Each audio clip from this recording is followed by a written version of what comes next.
राहुल एक साधारण सा लड़का जो अपनी माँ के सपने पूरे करने के लिए एक आर्ट गैलरी पर काम करता था। सब कुछ सही चल रहा था, तभी अचानक से उसकी जिंदगी में लड़की आती है जिसकी एक झलक देखने के लिए राहुल तड़पता था। लेकिन जब वो उस लड़की की डायरी पढ़ता है तब वो खुद हैरान रह जाता है। वो लड़की भी राहुल से मिलने के लिए बेकरार थी। दूसरे दिन जब दोनों मिलते हैं, काफी बातें होने के बाद लड़की उसे एक एड्रेस पर मिलने बुलाती है। राहुल एक्साइटेड तो था ही, पर उसके मन में हजारों सवाल थे। क्यों थे वो सवाल, देखिए इस एपिसोड में।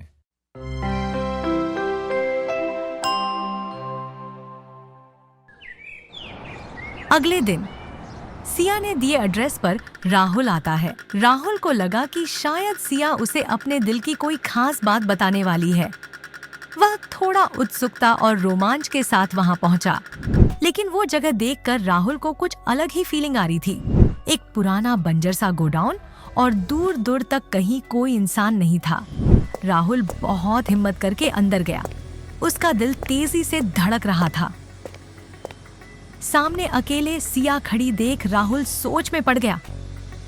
तभी बाजू के लाइट्स ऑन होते हैं और वो देखता है सिया के बाजू में एक बॉडीगार्ड खड़ा है, पर सिया के चेहरे पर जरा भी डर नहीं था। राहुल थोड़ा पास जाकर पूछता है, तुम इन लोगों के साथ क्यों खड़ी हो सिया? कौन है ये लोग और तुम इन्हें कैसे जानती हो? तभी थोड़ी दूर वहाँ एक कुर्सी पर एक आदमी बैठा था। तो मेरा काम यही तक था। वो इंसान हंसते हुए बोला। हाँ पता है। तभी एक बॉडीगार्ड पैसों से भरा बैग सिया की हाथों में देता है। ये सब देखकर राहुल के दिमाग में शंकाओं का तूफान उठने लगा। ये क्या है सिया? सिया राहुल को अनसुना करते हुए वहाँ से निकल जाती है। बैठो राहुल, तुम उसकी चिंता मत करो। उसका और तुम्हारा साथ यही तक था, ऐसा समझो। तभी सामने बैठा हुआ आदमी पलटता है और उसे देखकर राहुल चौंक जाता है। अरविंद अरोरा, तुम? अच्छा, तो तुम्हें अच्छी तरह से याद है। अब राहुल का खून खोलने लगा था। कई साल पहले की बात थी। राहुल की माँ यानी कि मीनाक्षी अरविंद की कंपनी में काम करती थी। मीनाक्षी की सुंदरता देखकर अरविंद भाग गया। एक दिन उसने अपने प्यार का इजहार किया। देखो मीनाक्षी, मुझे तुम बहुत पसंद हो। मीनाक्षी भी इस झूठे प्यार को सच मान के बैठी और दोनों के बीच धीरे धीरे गहरा रिश्ता बन रहा था। मीनाक्षी ने कई बार अरविंद को ये करने से रोका और शादी के बारे में पूछा, तो अरविंद बस बहाने बनाते रहा और मीनाक्षी का फायदा उठाने लगा। लेकिन एक दिन जब मीनाक्षी ने अरविंद को बताया वो प्रेग्नेंट है, ये सुनकर अरविंद के पैरों तले जमीन निकल गई। क्या? देखो, अगर तुम चाहती हो हम दोनों आगे तक साथ रहे तो हमें ये बच्चा गिराना होगा। नहीं, मैं ऐसा बिल्कुल नहीं करने वाली। और वो गुस्से से चली जाती है। दूसरे दिन जब मीनाक्षी ऑफिस आती है, सिक्योरिटी गार्ड उसे रोकता है। रुको मैम, आप अंदर नहीं जा सकते। क्यों? तभी मीनाक्षी गुस्से से जबरदस्ती अंदर आती है और सीधा अरविंद के केबिन में जाती है। अरविंद अचानक मीनाक्षी को ऑफिस केबिन में देखकर चौंक जाता है और सिक्योरिटी के ऊपर चिल्लाता है। सिक्योरिटी! सिक्योरिटी तुरंत भागते हुए अंदर आता है। क्यों भाई, मैंने बोला था आपसे इनको अंदर ना आने देना। किस चीज का पैसा लेते हो आप लोग मेरे से? एक काम भी ठीक से नहीं होता आप लोगों से। चलो तुरंत इन्हें यहाँ से लेकर जाओ। ऑफिस में सबके सामने जलील होने के बाद मीनाक्षी को बहुत बुरा लगा था। सारा ऑफिस बस तमाशा देखने लगा था। तभी मीनाक्षी अरविंद के थोड़ा पास जाके बोलती है, देखो अरविंद, मेरे पेट में तुम्हारा बच्चा पल रहा है। गलती से अगर ये बात मैंने सारी कंपनी के सामने बोली तो तुम्हारे साथ क्या होगा ये तुम अच्छी तरीके से जानते हो। भलाई इसी में है, हम दोनों ये मामला अपने आप में सुलझाए।